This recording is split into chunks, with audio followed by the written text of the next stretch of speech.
अस्सलाम वालेकुम स्टूडेंट्स। हम लोगों ने चैप्टर 2 स्टार्ट किया हुआ है एस ब्लॉक एलिमेंट्स।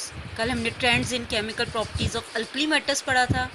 आज हम trends in chemical properties of alkaline earth metals पढ़ेंगे। ये आपके टेक्स्ट बुक का आर्टिकल नंबर 2.2.2 है। सबसे पहले हम लोगों ने देखा था कि जो अल्कली मेटल्स हैं वो ऑक्सीजन के साथ रिएक्ट करके ऑक्साइड्स फॉर्म करते हैं। लिथियम अपना नॉर्मल ऑक्साइड बनाता है, डाउन द ग्रुप जाते हुए रिएक्टिविटी बढ़ती है, बाकी सारे सोडियम और पोटेशियम अपने पर ऑक्साइड और सुपर ऑक्साइड्स फॉर्म करते हैं। अब जब हम लेफ़्ट से राइट की तरफ अल्कलाइन अर्थ मेटल्स की तरफ आते हैं तो रिएक्टिविटी कम हो जाती है। बेरिलियम वहाँ लिथियम के मुकाबले में वहाँ पे पहला मेंबर अल्कली मेटल्स में लिथियम है, लेकिन बेरिलियम 2A का पहला मेंबर उसके मुकाबले में लेस रिएक्टिव है।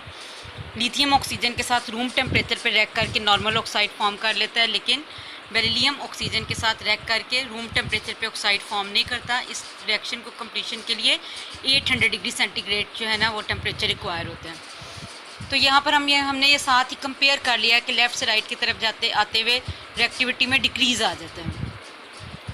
और बेरिलियम रूम टेम्परेचर पे ऑक्सीडाइज तो नहीं होता, लेकिन बेरिलियम को जैसे ही एयर में एक्सपोज किया जाए तो ये ऑक्सीडेशन रिएक्शन शो तो नहीं करता, लेकिन अपनी सिल्वरी अपीयरेंस जो है वो फ़ौरन लूज़ कर देता है। तभी मैंने यहाँ पे ये हाईलाइट किया कि beryllium is not tarnished by atmospheric oxygen, यानी वो ऑक्सीजन में ऑक्सीडाइज रूम टेम्परेचर पे नहीं होता। हमें 800 डिग्री टेम्परेचर चाहिए होगा, लेकिन एयर में एक्सपोज होते साथ ही वो अपनी सिल्वरी अपीयरेंस को लूज़ कर देते हैं। यहाँ पे भी इस फैमिली में यही होगा। अल्कलाइन अर्थ मेटल में डाउन द ग्रुप आते हुए रिएक्टिविटी बढ़ती जाएगी। जब हम मैग्नीशियम सेकंड मेंबर के ऊपर आते हैं तो एयर में एक्सपोज होते साथ ही अपने ऊपर प्रोटेक्टिव कोटिंग फॉर्म कर लेता है मैग्नीशियम ऑक्साइड की। अगर हम टेम्परेचर इंक्रीज़ करेंगे तो फर्दर ऑक्सीडेशन हो जाती है, अलबत्ता रूम टेम्परेचर पर ये कोटिंग इसके लिए प्रोटेक्टिव कोटिंग के तौर पर एक्ट करती है। और नीचे की तरफ आते जाएँ, मैग्नीशियम के बाद कैल्शियम है, फिर स्ट्रॉन्शियम है, फिर बेरियम है, उनमें मज़ीद रिएक्टिविटी बढ़ती जाएगी। बेरियम नॉर्मल टेम्परेचर पे तो अपना नॉर्मल ऑक्साइड ही फॉर्म करता है, लेकिन 500 से 600 डिग्री सेंटीग्रेड के टेम्परेचर के ऊपर ये अपना पर ऑक्साइड फॉर्म कर लेता है। तो यानी अब इस चीज़ से हम क्या कंक्लूड कर सकते हैं कि डाउन द ग्रुप आते हुए इस ग्रुप में रिएक्टिविटी बढ़ती है, मगर ये लेस रिएक्टिव है एज़ कम्पेयर टू। यहाँ इस फैमिली में सिर्फ लास्ट मेंबर बेरियम अपना सुपर ऑक्साइड फॉर्म कर सकता है BaO2, और वो भी उससे टेम्परेचर कितना रिक्वायर होता है 500 से लेकर 600 डिग्री सेंटीग्रेड तक।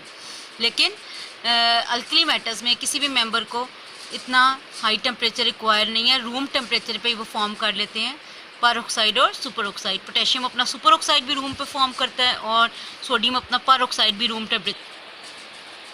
कल के लेक्चर में हमने देखा था कि हाइड्राइड्स वो कंपाउंड होते हैं जो हाइड्रोजन और किसी भी दूसरे एलिमेंट के रिएक्शन से बनते हैं।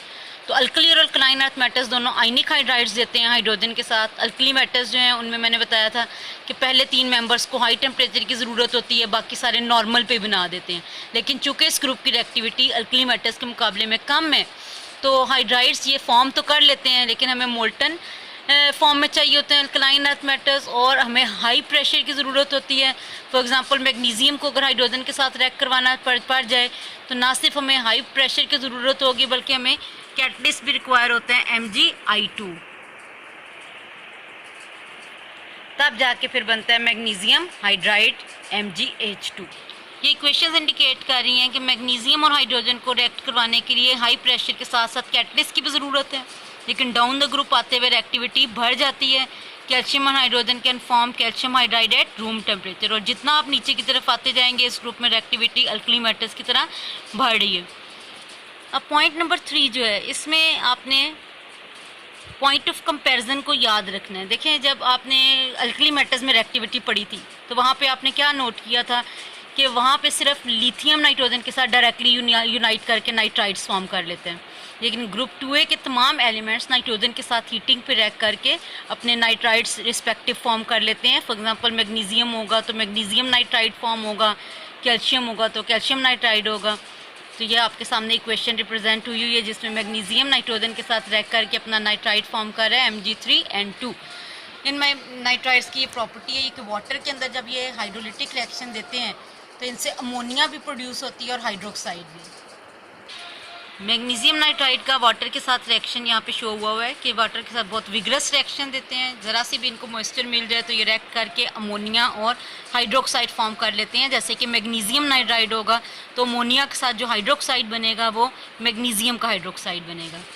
तो ये आपने पॉइंट ऑफ कंपैरिजन याद रखना है कि अल्कली मेटल्स में से सिर्फ लिथियम नाइट्राइड फॉर्म करता है, जबकि अल्कलाइन अर्थ मेटल्स सब फॉर्म।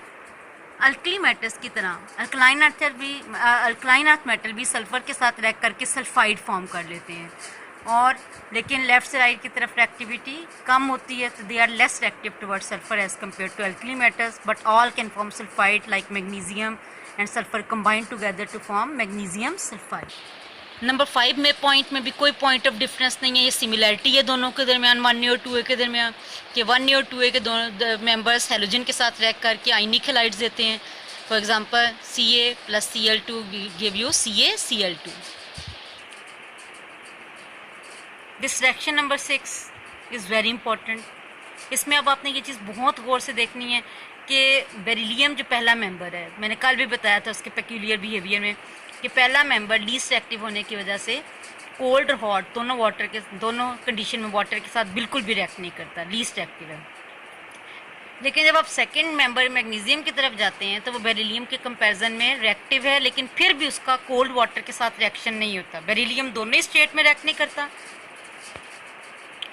और मैग्नीशियम जो है वो कोल्ड वाटर के साथ रिएक्ट नहीं करेगा मगर स्टीम के साथ कर जाएगा। वाटर, यहाँ पे जी लिखा हुआ है, जी इसकी स्टीम फॉर्म को रिप्रेजेंट कर रहा है। 100 डिग्री सेंटीग्रेड का टेम्परेचर है, तो मैग्नीशियम अपना मैग्नीशियम ऑक्साइड और हाइड्रोजन फॉर्म करेगा।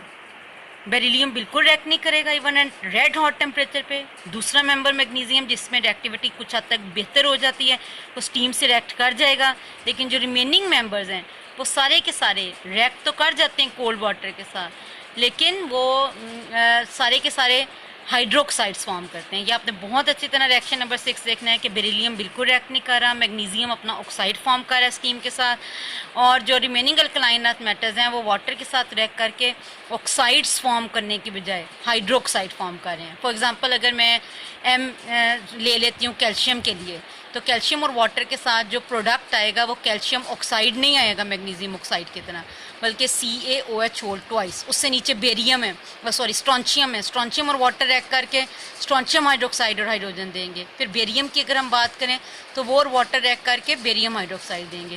तो ये सारा आज हमने रिएक्शंस देखे और साथ साथ इनको अल्कली मेटल के साथ कंपेयर किया। हमने ये नोट किया कि नाइट्रोजन के साथ वहाँ पे खाली लिथियम कंबाइन करता है, लेकिन यहाँ पर सारे मेंबर्स कंबाइन करते हैं, और अल्कली मेटल ज़्यादा रिएक्टिव क्लास है, अल्कलाइन अर्थ मेटल्स की क्लास कंपैरेटिवली लेस रिएक्टिव है। कॉमन बात यही है कि उधर भी डाउन द ग्रुप रिएक्टिविटी बढ़ती है और इधर भी रिएक्टिविटी बढ़ती है।